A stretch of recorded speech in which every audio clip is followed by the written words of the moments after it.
자, 보세요, 여러분들. 자, 토지와 건물의 일괄구입입니다. 일괄구입. 자, 일괄구입인데, 특히 얘네요, 얘. 뭐냐면, 잘 들어보세요, 여러분들. 자, 우리 일상생활에서 이런 말 쓰죠. 뭐냐면, 앞에 있는 사장이 있어요. 앞에 있는 사장이 있는데, 뒤에서 조종하는 놈이 있는 거예요. 그렇죠? 그럼 우리가 앞에 있는 형식적인 사장을 바지 사장이라고 하죠. 바지. 예, 그리고 뒤에서 조종하는 사람이 있단 말이에요. 그렇죠? 그래서 우리가 앞에서 그냥 형식적인 사장이라 형식, 바지 사장 형식적인 거잖아요. 그래서 뒤에서 조종하는 놈이 실질적인 사장인 거죠. 그래서 우리가 회계하고 세법은 항상 형식이 중요한 게 아니라 실질이 중요해요. 그래서 실질이 얘다라는 거예요. 두 번째 잘래요. 자, 들어보세요. 뭐냐면 내가 토지하고 건물을 같이 산 거예요. 같이. 토지하고 건물 같이 샀으니까 산 금액을 속된 말로 건물하고 토지에 뿜빠해야 되잖아요. 뿜빠이. 그러니까 왜냐면 건물하고 토지를 따로따로 산 게 아니라 그냥 한 방에 산 거예요. 한 방에. 여기까지 되셨어요, 여러분들? 가격이 구분되면 별도로 하는 거지만 그냥 한 방에 샀으면 토지하고 건물이 뿜빠해야 될 거 아니에요. 근데 중요한 게 뭐냐면 나는 당초에 땅만 필요하거든요. 땅만 필요한데 땅만 필요한데 다 건물이 올라가 있는 거예요. 그렇죠? 어쩔 수 없이 눈물을 머금고 땅하고 건물을 같이 삽니다. 그럼 난 당초에 뭐만 필요했냐면 땅만 필요했잖아요. 그럼 건물을 어떻게 해야 돼요? 그렇죠, 철거예요. 그럼 핵심이 요게 실질이다라는 거예요. 요게 실질. 토지하고 건물을 같이 샀다. 근데 바로 건물을 때려 부쉈다. 실제로는 없는 사례. 이런 미친놈은 없어요. 그래서 토지하고 건물을 같이 사. 난 땅만 피면 건물 때려 부셔. 얼마나 비싼 건데. 그렇죠? 그래서 빨리 받아들여주셔야 돼요. 이런 사람이 있어요? 안 돼. 자, 그러면 실질은 내가 토지만 사용할 목적으로 건물 토지 산 다음에 바로 건물 때려 부신 거잖아요. 맞죠? 그래서 뭐라고 하냐면 토지와 건물을 같이 산 것과 건물 철거한 비용 있죠? 전부 토지로 봐요. 전부 토지의 금액에 가산해야 되는 거예요. 왜? 땅만 사용하기 위해 가지고 땅하고 건물 같이 사자마자 건물 때려 부순 거잖아요. 그러니까 실질은 토지만 사용할 목적으로 이 지출을 한 거니까 다 토지 얹으라는 거예요. 아셨죠? 되셨어요? 이거 조심해야 돼, 여러분들. 좀 이따가 3교시 때 이거 문제 있을 겁니다.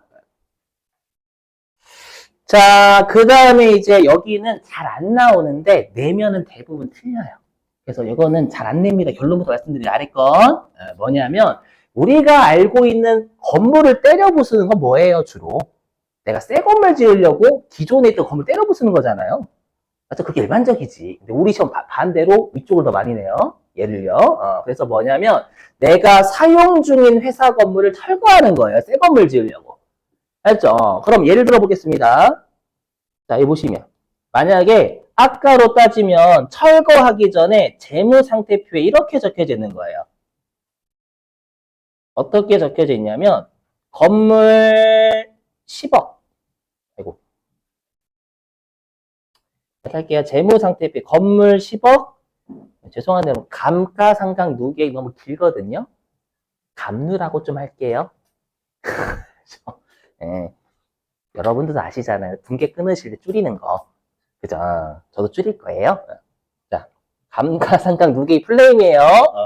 감가상각 누계획 9억 이렇게 표시가 되는 건물이에요. 그럼 이 건물은 얼마짜리예요? 장부금액으로 1억짜리죠. 취득은 10억 주고 취득했지만 사용을 오래 하다 보니까 감가상각으로 9억이 까진 거예요. 이렇게 되어 있는 건물을 때려 부순 겁니다, 여러분들. 알죠? 그러면 조심하실 게 있어요. 그럼 이렇게 운명 공동체인의 얘네들은 같이 항상 움직여 다녀요. 그럼 이 애들을 철거했죠. 철거하면 얘가 장부상에서 날아가야 될 거 아니에요. 기존 건물이니까. 근데 조심하실 게 회계에서 이렇게 항상 운명 공동체인 애들은 날릴 때도 각각 날립니다. 퉁쳐서 1억 못 날려요, 절대. 왜냐면 10억 빼기 9억 이렇게 돼 있지, 그냥 1억 이렇게 표시가 안 돼 있거든. 알죠? 그래서 회계는 이렇게, 예, 문명 공동체 애들은 날릴 때도 각각 날리지, 퉁쳐서 못 없애요. 그럼 점수 빵점이에요. 알죠? 해보겠습니다. 자, 그럼 철거했으니까 얘는 차변의 태생이죠. 차변 태생이에요. 그럼 얘를 없애니까 어디로 없애야 돼요? 대변으로. 그래서 대변에 건물, 지금 사례로 따지면 10억 대변 날리는 거예요. 이렇게 해야 돼, 반드시. 자, 그 다음에 이제 감가상각 누계액도 없애야 되죠? 그러면 감가상각 누계액은 태생이 어디예요? 분계로 따지면. 대변 태생이었죠. 차변을 빼는 놈이니까 대변 태생이에요. 그럼 대변 태생을 또 없애야죠. 어디로? 대변 태생을 없으면 차변. 이렇게 하면 머리가 살짝 아파요. 물론 전 안 아픈데요 라고 하면 잘 말이 없지만 반드시 아파야 된다. 그래서 어떻게 하시면 되냐면 건물을 빼는 놈이 감가상각 누계액이죠. 그럼 빼는 놈이다라는 건 태생이 건물하고 반대편 태생이다라는 거예요. 반대편 태생이니까 없앨 때도 반대편. 이렇게 하시는 게 나중에 모든 걸 대비하는 길이에요, 일반적으로. 알죠? 차감 계정이면 반대편 태생이 없을 때도 반대편이다라고 생각하시면 돼요. 그렇죠? 그러면 여기에다가 9억. 반드시 이렇게 해야 돼요, 유형자산. 대변에 1억 퉁쳐버리면 빵점이에요, 빵점. 이렇게. 자, 그리고 암기해 주셔야 돼요. 뭐냐면, 그럼 1억짜리 건물을 철거해버린 거잖아요. 맞죠? 철거해버리면, 이거는 엄밀히 얘기하면 그냥 철거 손실이죠. 근데 개정 과목은 이렇게 봐요. 회계에서 이렇게 새 건물을 짓기 위해서 기존에 사용 중인 건물 철거하면 빵원에 처분한 것으로 봐요. 빵원에 처분. 처분이니까 유형자산 처분 손실이 나와. 1억이. 여기까지 되셨어요? 왜냐면 개정 과목이 그지 같거든. 이거 철거 손실인데 처분 손실이네. 했죠. 그냥 회계에서는 그냥 개정 과목 철거 손실 복잡하니까 그냥 빵원에 처분한 것으로 보자라는 거. 기존 건물을. 이렇게. 여기까지 되셨어요? 근데 철거하면 누구 불러야 돼요? 용역업체. 맞죠? 물론 내가 철거해도 되지만 용역업체 불러야 될 거 아니에요. 그래서 용역업체를 불러가지고 철거 관련 비용을 1,000만 원 쓴 거예요. 예를 들어가지고. 그죠? 그럼 철거 비용이 1,000만 원 썼으면 대변에 현금 같은 게 나갔겠죠? 그죠? 그래서 여기에서 사례는 1,000만 원.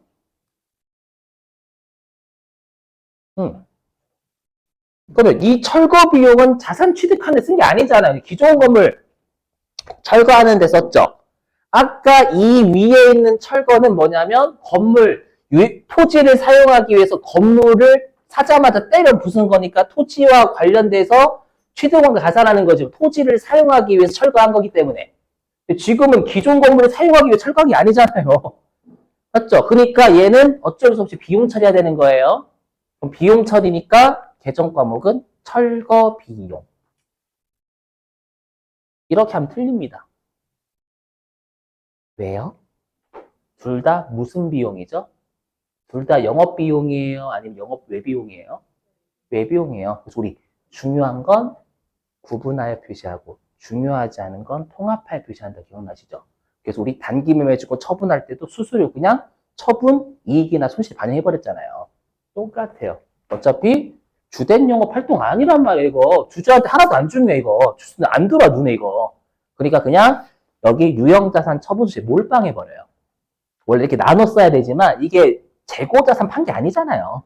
맞죠? 그래서 중요하지 않다라는 건 주주죠, 주주. 주주 입장에서 별로 안 중요하니까 합쳐. 맞죠? 그래서 실제로는 이렇게. 결론은 뭐예요? 여기에다 그냥 1억 1,000만 원 적는다는 뜻이에요. 이해되시겠어요? 아니, 어차피 계정과 똑같은 1억 1,000만 원. 했죠. 그래서 뭐냐면 여기 있죠. 그래서 우리가 기존 건물의 장부 금액이 방금 1억이었잖아요. 장부 금액. 1억 남아있는 건물이었잖아요. 얘랑 철거 관련 비용 1,000만 원이죠. 전부 다 유형자산 처분 손실로 떨어버리는 거예요. 중요하지 않은 애들이니까 그냥 합쳐버린다라는 거예요. 다시 한 번 말씀 잘 안 나와요. 아래 건, 요 위에 거가 많이 나오지. 그죠? 보시면 아시겠죠? 회계에서 중요한 건 구분하고 중요하지 않은 건 통합할 표시하는 이거 되게 중요한 문장이에요, 실제. 주주한테. 그렇죠? 그리고 아까도 요 감가상각무게 이렇게 간접 차감하는 거 꽤 이제 앞으로 많이 나와요, 회계에서. 넘어가겠습니다. 어제 3교시 때 실기 있으니까. 자, 그 다음에, 이거 솔직히 말해 하기 싫은데. 안 하면 안 될까요? 네, 할게요. 자, 국공채 불가피한 매입.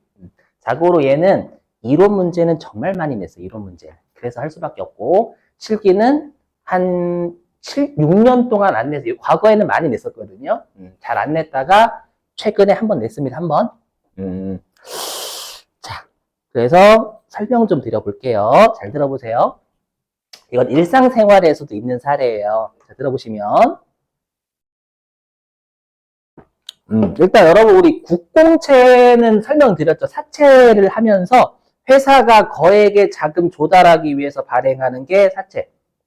맞죠? 그 다음에 우리가 국가가 국익을 위해서 거액의 자금 조달하기 위해서 채권자한테 돈 빌려주세요 라고 발행하는 게 국채. 맞죠? 그 다음에 지역의 균형적인 발전을 위해서 지방자치단체도 거액의 자금 필요하잖아요. 맞죠? 그렇게 하기 위해서 우리가 지방자치단체 또는 공공기관에서 발행하는 공채. 맞죠? 그래서 국채나 공채나 사채나 발행하는 애들은 전부 다 채무자라고 있어요. 거꾸로 사는 사람은 채권자가 되는 거예요. 여기는 매입이니까 지금 자산 채권이 채권. 알죠? 근데 불가피라는 거니까 내가 자발적으로 산다라는 거예요? 아니면 어쩔 수 없이 산다라는 거예요? 어쩔 수 없이 산다라는 거예요. 자, 들어보실게요. 이게 왜 그러냐면 여러분들 우리 유형자산 있죠? 유형자산 같은 경우에는 비싼 애들이 많아요? 싼 애들이 많아요? 자, 예를 들면 토지, 건물. 자, 이것만 해도 비싼 애들이야. 그죠? 그래서 유형자산은 비싼 애들이 진짜 많아요. 맞죠? 그러다 보니까 나라 입장에서는 이렇게 비싼 걸 사면 부자라고 생각하는 거예요. 부자지.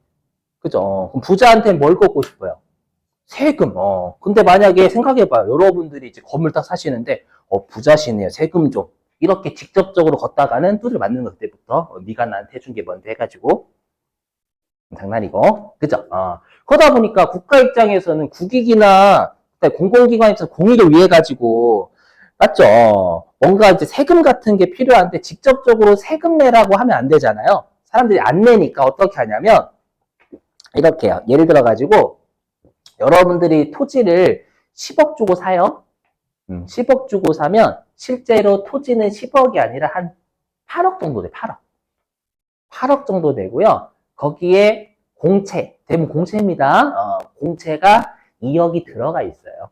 근데 실제로 우리가 그 토지를 파는 사람들은 자, 토지 가격은 8억이고요. 공채가 2억이 들어가 있네요. 이렇게 하지 않아요. 절대. 그렇게 했다가는 제가 공채를 왜 사요? 이렇게 되는 거거든. 그렇죠? 근데 공채를 사야지만 여러분들이 그 소유권 인정해 주는 거예요. 그게 깔려져 있어. 그래서 너는 부자니까 세금을 내야 되는데 직접적으로 내라고 하면 안 낼 거니까 그 해당 비싼 유형자산에다가 공채를 사게끔 구조가 이렇게 짜여져 있어요. 받아들여 주셔야 돼. 아셨죠? 특히 우리 시험에 내는 게 차거든요. 차는 사는 사람이 지금은 부자가 아니죠. 그죠? 하지만 옛날에 잔재가 남아있는 거예요. 옛날에는 여러분들 차 산 사람이 부자라면서요. 옛날에는. 그 잔재가 남아있어가지고 실제 여러분들이 차를 만약에 한 3천만 원 주고 사시면 2,500만 원 차값이고 나머지 500만 원은 공채예요. 그렇죠? 근데 실제로는 2,500 더하기 500이 안 사요. 3천만 원에 사게끔 하지. 여기가 되셨어요? 그러면 제가 방금 뭐라고 했냐면 이 공채를 강제적으로 살 수밖에 없는 이유는 해당 국가나 우리가 지방자치단체 입장에선 해당 자산의 소유권 인정받기 위해서는 사셔야 돼요 라고 끼워 맞추는 거예요. 그래야지만 소유권 인정해 줄 거야. 이렇게 되는 겁니다. 이게 깔려져 있다라는 게 핵심이에요. 알죠? 한번 해볼게요. 보시면 자, 사례. 자, 2024년 1월 1일 차량을 1,000원을, 뭔 소리야? 1,000원에 구입했대요. 차 1,000원 주고 산 거예요. 1,000원 주고 사면서 만기는 5년짜리 공채. 자, 액면가액은 외워주셔야 돼요. 회계 1급에서 사채 냅니다. 이제 회계 1급서부터는 사채라는 걸 내기 시작해요. 됐죠? 그래서 아까 우리가 사채든 국채든 공채든 발행하는 놈이 돈 빌리는 애라면서요. 돈 빌리는 애들은 만기에 얼마 갚을게요 라고 표시를 하거든요. 그걸 액면가액이다라고 해요. 그래서 이 액면가액은 만기에 상환하기로 기재한 금액을 액면가액이라고 합니다. 상환하기로 기재한 금액. 나중에 사채 가서 하긴 할 거예요. 지금 알고 계시는 게 좋아요. 물론 발행자입니다. 발행자. 채무자. 발행자가 만기에 이 금액 갚을게요 라고 표시하는 걸 액면금액이라고 합니다.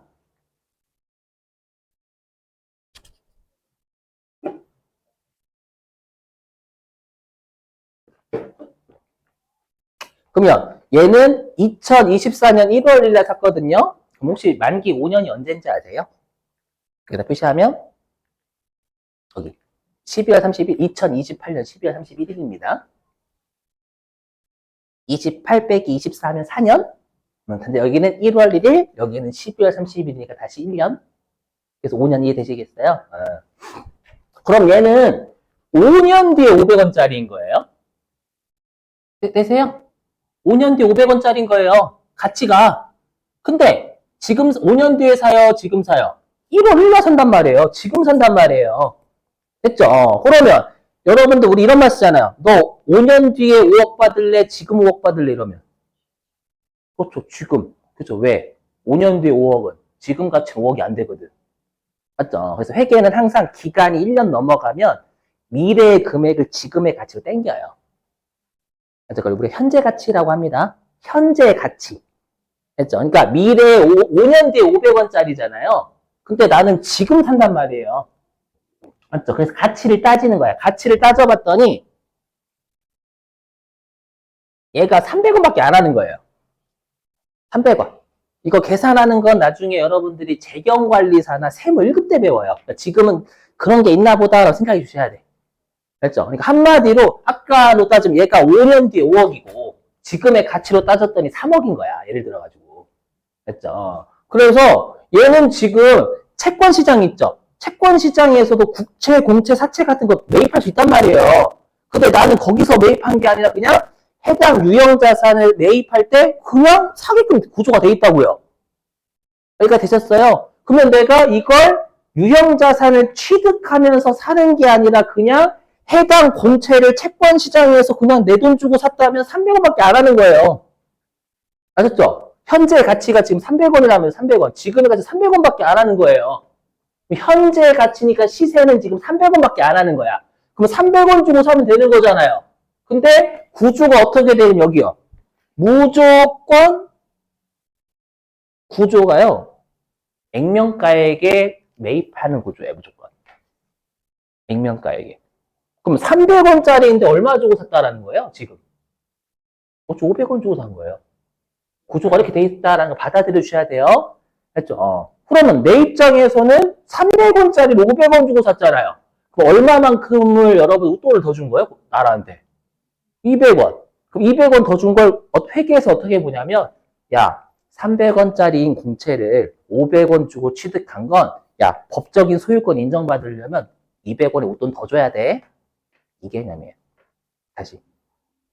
300원짜리임에도 불구하고 500원 주고 사는 거 있잖아요.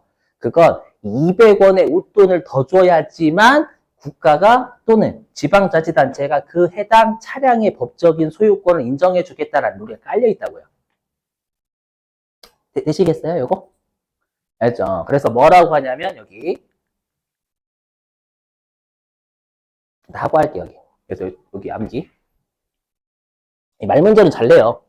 유형자산 구입 시 국공채 지금 액면급액이 500원이죠. 500원인데 현재 가치는 300원밖에 안 하잖아요. 그럼 300원밖에 안 하는 거 500원 주고 샀죠. 200원 손해봤잖아요. 200원 더 줘야지만 법적인 소유권 인정해주겠다라는 우리가 깔려져 있다고요. 맞죠? 그럼 이것도 아까 했던 자산을 내 소유로 만들기 위해서 200원을 더 준 거잖아요. 그렇기 때문에 취득 부대비용 본다라는 거예요. 되세요? 그래서 차액을 유형자산의 취득원가로 처리한다 이렇게 되어 있는데 시험에는 어떻게 장난치냐면 액면가액을 유형자산의 취득원가에 가산한다 이렇게 장난쳐요. 액면가액과 가치, 지금 현재 가치와의 차이 나는 금액이에요. 웃돈 더 준 거. 맞죠? 법적인 소유권 인정받으려고 웃돈 더 줘야 된다라고 쌓여져 있다라는 거예요. 나라 입장에서는. 아셨죠? 자, 그럼 분계 볼게. 분계는 잘 안 냅니다. 미리 말씀드리면 말 문제 많이 냈지만. 자, 그럼 어떻게 하냐? 그럼 일단 돈은 얼마 나갔냐면 차 1,000원에다가 액면가 500원이니까 1,500 나갔죠? 네? 근데 차량 운반료는 일단 1,000원에다가 500원 빼기 300원에서 웃돈 더 준 200원. 소유권 인정받기 위해서 200원 웃돈 더 줬잖아요. 이걸 가산하는 거예요. 200원. 1,200원. 되세요? 그 다음에 우리가 저번에 유가증권 하면서 내가 사채를 만기 보유 목적으로 샀으면 만기 보유 증권. 단기 매매 차익 목적으로 쓰면 단기 매매 증권. 이도저도 아니 매도 가는 증권이라면서요. 그쵸, 여러분들? 그래서 시험에선 줘요. 해당 공채는 뭐 단기 매매 증권으로 처리할 것 또는 매도 가능 증권으로 처리할 것이라 줘요. 알죠? 그러면 우리 기억나실지 모르겠지만 우리 단기 매매 증권이나 매도 가능 증권 시가로 표시하는 게 주주한테 유용한 정보죠. 마찬가지 이 채권은 지금의 시세가 300원짜리다라고 표시해 주는 거예요. 차별에다가. 지금의 시가 정보 알려주라라는 거예요. 얘는 채권 시장에서 300원짜리다 이렇게. 채권을 취득했으니까 채권이 느는 거예요. 이건 주식 아닙니다. 채권이 채권. 표정 여러분들. 자, 이러신 분 선생님 강제적으로 산다면서요. 그때 왜 단기 매매 증권이에요? 라고 하면 계정 과목 알려주긴 해야 되고 우리 시험 목적이잖아요. 시험 목적이니까 채권의 계정 과목은 줘야 돼요. 됐죠? 그리고 채권을 구입했으니까 채권이 늘어요, 줄어요? 늘지. 그럼 채권은 자산이니까 차변. 증가하니까 그대로 차변. 근데 항상 우리가 재무제표에 표시할 때 시가정보 표시하라면서요. 그러니까 채권이 지금 시세가 300원이다라고 표시하는 거예요. 시세는 300원짜리잖아요. 소유권 인정받기 위해서 500원 주고 샀지만. 그렇죠? 이렇게. 내가 그래서 하기 싫다고 했던 거예요. 이런 표정이 안 좋거든요. 할 때마다. 정말 하기 싫어. 이해는 어떤 논리인지 이해되시겠어요? 잘 암기해 주시고. 자, 계속 이제 그지 같은 두 개 하나만 더 할게요. 자, 여기. 자, 무상취득인데 이건 어렵지 않아요. 예를 들어 볼게요. 자, 제가 법인이고요. 여러분들이 우리 회사의 대주주예요. 대주주? 근데 회사 입장에서는 은행에서 돈 빌리려면 뭐가 필요해요? 담보. 담보가 필요한데 담보 잡힐 게 없는 거예요. 없어가지고 여러분들이 저한테 야, 토지를 주면 공짜로. 아니, 우리 시험 목적상 그 이상한 표정 짓지 말고 미친놈 아니에요? 아니 그럴 수도 있지. 그죠. 대주주니까 돈 많을 수도 있으니까. 그래서 토지를 공짜로 준 거예요. 되셨어요? 그러면 제 입장에서는 토지를 공짜로 받았죠. 토지로 공짜 받았으니까 사변에 공짜로 받은 자산 계정가고 쓰면 되는 거예요. 토지 아니면 뭐 건물 같은 거. 되셨어요? 그럼 공짜로 받았으니까 아싸 개이득 처리해야죠. 근데 여기다가 개이득 하면 좀 웃기잖아요. 좀 그랬죠? 자, 그래서 개정 과목 잡아요. 자, 들어보세요. 여러분 혹시 살아생전에 부모님이 자산 공짜로 주시면 뭐라고 하죠? 부모님 뭘 해줬다? 살아생전에 증여해줬다. 그렇죠, 그렇죠. 그럼 여러분들은 법인한테 증여한 거죠. 네, 개정 과목 때문에. 그러면 증여를 받은 사람을 뭐라고 하는지 아시는 분? 수증자라고 해요. 그러니까 부모님이 여러분들한테 살아생전에 자산 공짜로 주면 증여자라고 하는 거고, 받은 사람은 수증자라고 해요. 그래서 개정 과목은 자산을 수증받음에 따른 이익이다라고 해서 자산 수증 이익이란 영업의 식 잡아요. 요것도 냈었어요. 한두 번? 그래서 이거 영업의 수익입니다. 예전 과목은 어렵지 않죠? 수중이 증여를 받았다라는 뜻이에요. 수증.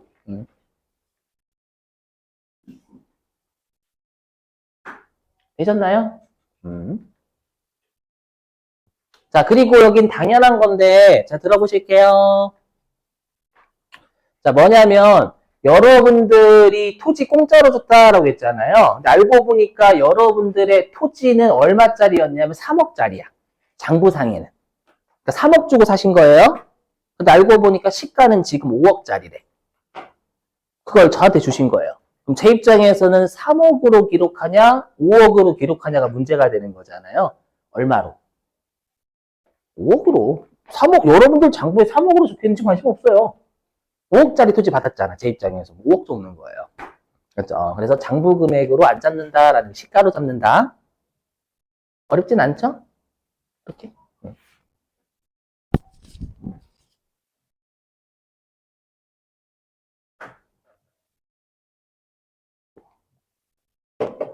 자, 6번. 자, 요거는 가끔 냅니다. 그래서 별표 한 개만 칠게요. 가끔 내요. 자, 해보면. 자, 여러분들 일단 차입 원가래요. 차입이 뭔지 아시죠? 은행에서 돈 빌리는 거. 은행에서 돈 빌리면 원가가 뭐가 나가요? 은행에서 돈 빌리면 원가 쓴 거잖아요. 뭐가 나가? 그렇죠. 이자예요. 그래서 이자 비용을 요따구로 표현합니다. 아니, 일단 이해는 해야 되니까 여러분들 그래서 설명드리는 거예요. 이자 비용. 알죠? 그 다음에 아까 자본적 지출이 있었죠? 네? 자, 자본적 지출이 뭐 처리하는 거? 자산. 그렇죠? 수익적 지출이 비용. 그래서 이 자본화는 자산 처리예요. 해석하면 이자 비용 자산 처리라는 뜻입니다. 네? 일단 들어보시라니까? 아직 설명도 안 했어. 그죠? 일단 용어를 이렇게 낸단 말이에요. 자본화세 이렇게 출제한단 말이에요, 실제로. 한번 해볼게요. 그럼 이자 비용은 비용이죠. 그죠? 근데 이럴 수 있다라고 회계 입장에서는 내가 건물이 6억짜리인 줄 알고 6억만 가지고 있었어요. 근데 건물을 짓다 보니까 10억인 거야, 10억. 4억이 더 필요해. 그럼 4억이 더 필요하니까 어떻게 해야 돼요? 은행에서 빌린 거예요, 돈? 4억 빌렸어요. 그럼 이자 나가겠죠? 그럼 그 이자는 회계 입장에서는 어떤 걸로 볼 수 있냐면 우리가 건물이라는 자산을 취득하기 위해서 당초 빌린 거잖아요, 4억을. 맞죠? 그러면 그거에 대해서 이자 나가는 건 자산 취득과 관련된 부대 비용으로 볼 수 있다라는 거예요. 어떤 느낌인지 이해되시겠어요? 회계 입장. 아셨죠? 그런데 시험에서는 어떻게 주냐면 이걸 그렇게 줘요. 해당 이자 비용은 자본화하세요라는 말을 꼭 줘요. 자본화라는 용어는 안 바뀌어요. 대신에 시험에는 차입원가는 이자 비용이라고 줄 수도 있고 차입원가라고 줄 수도 있고 금융비용이라고 줄 수도 있어요. 금융비용. 여러분 금융이 은행이죠. 그 은행에 대한 비용은 이자 비용이지 뭐예요. 알죠? 그래서 이자 비용은 좀 용어를 다양하게 주지만 자본화라는 용어는 안 바뀌어요. 절대요. 알죠? 그래서 여기. 근데 우리 시험에서는 제가 방금 뭐라고 했냐면 건물을 짓기 위해서 빌렸다라고 했죠. 그럼 건물 완공됐으면 안 됐어요. 안 됐으니까 자산 처리할 수 있는 아직 건설 중인 자산 잡는 거예요. 타변에 되세요? 그래서 시험에 여기에요. 그래서 시험에는 어떻게 출제하냐면 자본화라는 용어를 줍니다. 맞죠? 이건 똑같아요. 근데 시험에선 금융비용 자본화라고 출제할 수도 있고 차입원가 자본화라고 출제할 수도 있고 이자 비용 자본화라고 출제할 수도 있는 거예요. 다 같은 말입니다. 이자 비용, 금융비용, 차입원가. 했죠? 그러면 자산 처리하세요라는 게 들어오셔야지 이자 비용 처리한단 말 대부분. 큰일 나는 거예요, 그러면. 알죠? 3교시 때 해당 실기가 있을 겁니다. 조심. 자, 됐어요. 이렇게 해가지고 보시면 이제 다 이름이 특수한 경우잖아요. 왜냐하면 일반적인 취득은 사는 거란 말이에요. 지금은 사는 게 아니라 다 다양한 형태잖아요. 그래서 제목이 특수한 경우에 취득원가라고 되어 있는 거예요. 유형자산은.